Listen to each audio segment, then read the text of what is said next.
Hey everyone, it's Drama from English Uncle. Welcome back. Today, we're tackling a super important topic: common mistakes that new learners make. Don't worry, everyone makes mistakes when learning a new language. The key is to recognize them and learn how to correct them. So, let's dive in. First up, let's talk about pronunciation. One common error is confusing the sounds of certain letters. For example, the TH sound in words like think, and this can be tricky. Many learners pronounce think like tink or this like dis. To practice, try placing your tongue between your teeth and blowing air out. It may feel weird at first, but with practice, you'll get it. Next, let's discuss grammar mistakes. A typical error is mixing up he, she, and it. For instance, someone might say, "He is a nice girl." Remember, he is for boys, she is for girls, and it is for objects or animals when the gender is unknown. Just think of the person or object you're talking about and choose the correct pronoun.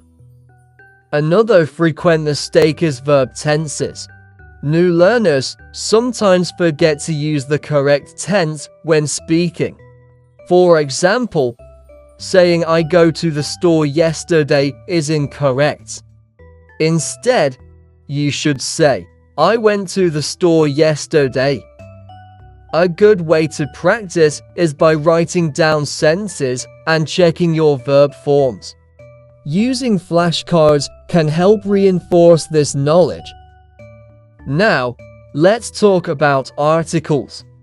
Many learners struggle with a, an, and the. A common mistake is using a or an incorrectly. For example, you should say an apple and a banana. Remember, there is used for specific items, like the book on the table. Practice using these articles in sentences to get comfortable. Speaking of articles, let's discuss countable and uncountable nouns. New learners often say, "I have two informations" instead of "I have two pieces of information." Information is uncountable, so we don't add s. On the flip side, we say to apples because apples are countable. Keep this in mind to improve your sentence structure.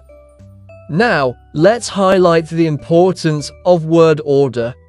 In English, the typical sentence structure is subject, verb, object. A mistake many make is saying, "I tomorrow will go to the park." The correct order is "I will go to the park tomorrow." To practice this, try rearranging jumbled sentences until they sound right. It's a fun exercise. Another common issue is using contractions. New learners might say "I am" instead of the contracted form "I'm." Using contractions makes your speech sound more natural and fluent. Try practicing phrases like "you are to your" and "they are to their."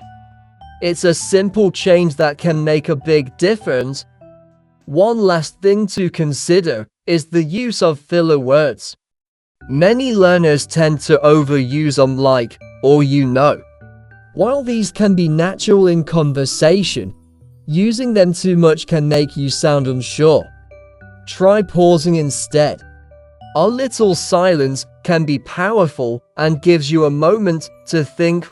Remember, making mistakes is a normal part of learning. The key is to learn from them. After you make a mistake, reflect on what went wrong and how you can improve. It might feel awkward, but that's how you grow. Before we wrap up, I want to share a few tips on how to avoid these common mistakes. First, practice speaking with friends or language partners. The more you talk, the more comfortable you'll become. Don't be afraid to make mistakes. It's all part of the learning process. Try setting up regular conversation sessions where you can focus on speaking and listening. Second, listen to native speakers, whether through podcasts, movies, or YouTube. Pay attention to how they pronounce words and structure their sentences. I recommend finding shows or podcasts that interest you. This way, you'll be more engaged and motivated to learn. Third, try reading out loud. This will help improve your pronunciation and reinforce proper sentence structure. You can start with simple texts, like children's books or articles, and gradually move on to more complex materials. Another great tip is to keep a language journal. Write down new words, phrases, and any mistakes you notice. Reflecting on your progress can be really encouraging.